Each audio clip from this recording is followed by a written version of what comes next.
Hello, my name's Jason, and welcome back to I Have a Story. God, gotta quit smoking. This is killing me. So, I didn't never hear back from my cousin last night, and didn't get an answer, and found out why.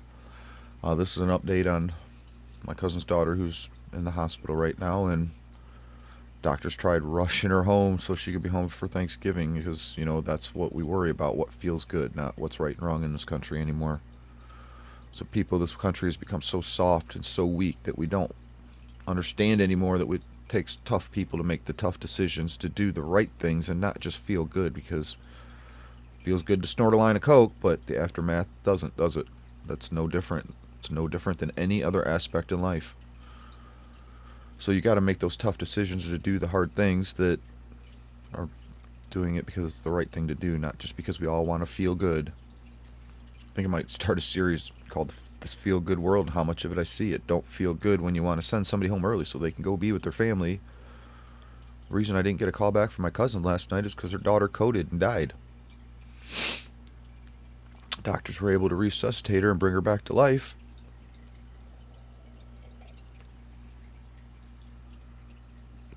Her mom sat in the hospital crying on Thanksgiving, not knowing if her daughter's going to live. We still don't know if she's going to live or die. But her heart gave up last night, and when she went unconscious, she coded.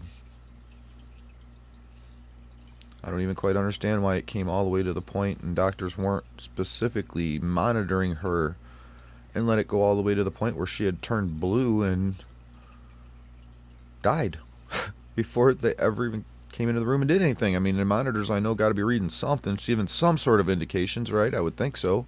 You'd think there'd be somebody in that room constantly checking on her before it ever got to a point where she turned into a smurf and hit the floor.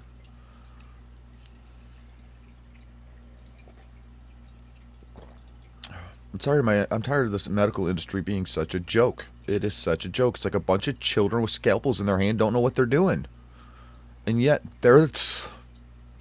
medical industry is very, very one of the top absolute needed industries in our country. Above and beyond all your toys, games, TVs, phones.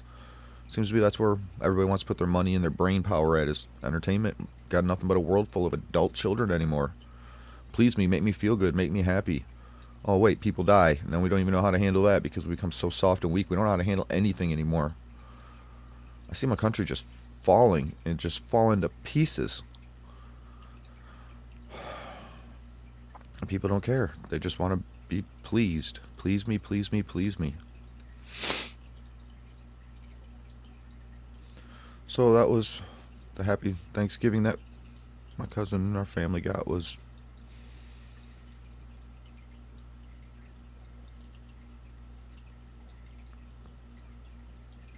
don't know where things are going to go from here. I wish I could be down there. I can't. But yeah, our medical industry, you're going to hear me talk about so much of it because I see so much of it. I hear about so much of it.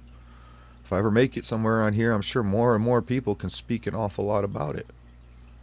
And again, it's part of doing this, and part of my channel is hopefully get other people to, because when people sit with this inside and just it rots. I'm rotten right now in so many ways.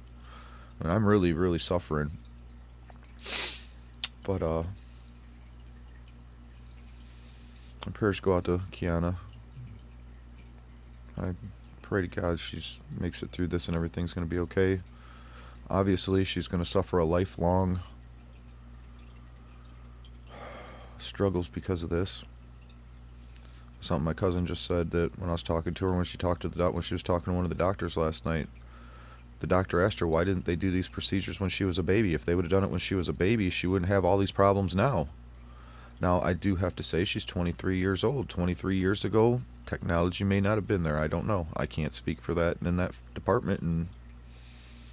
But the fact that the nurse asked that was definitely questionable. And again, this is part of when I talk about bedside manners with doctors. That's not really something you go and talk to the mom about. I mean, I can understand it being in your head, you thinking it.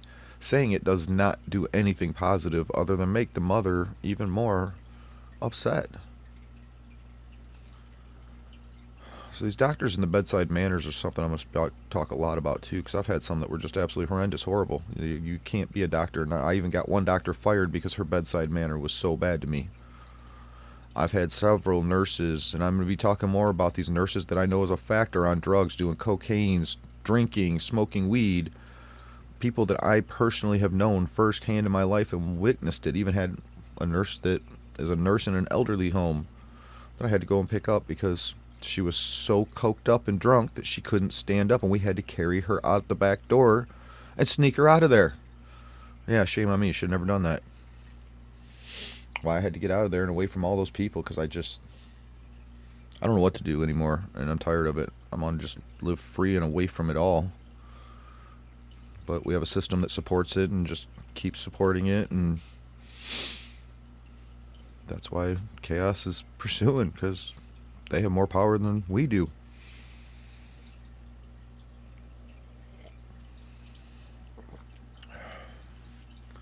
So, yeah, our medical industry is so great that they almost, I mean, I don't know, do you say they killed her if they brought her back to life because she's not dead anymore, but she was dead.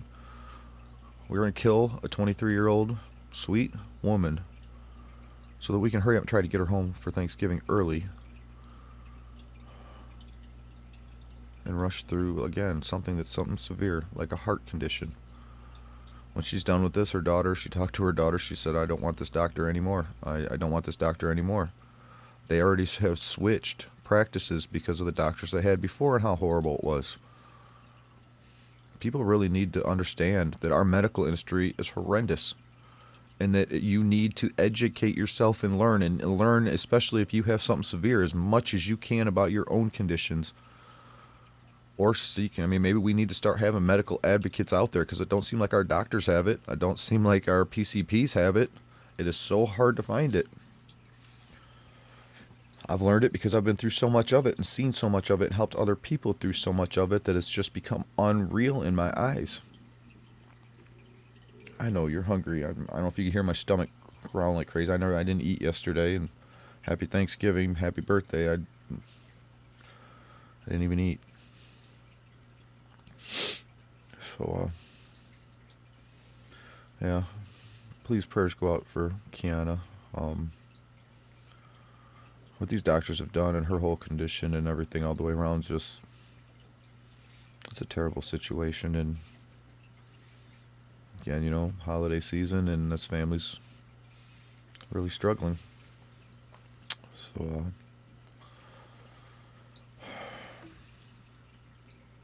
well, I hope everybody has a good day, and please send your prayers to Kiana, and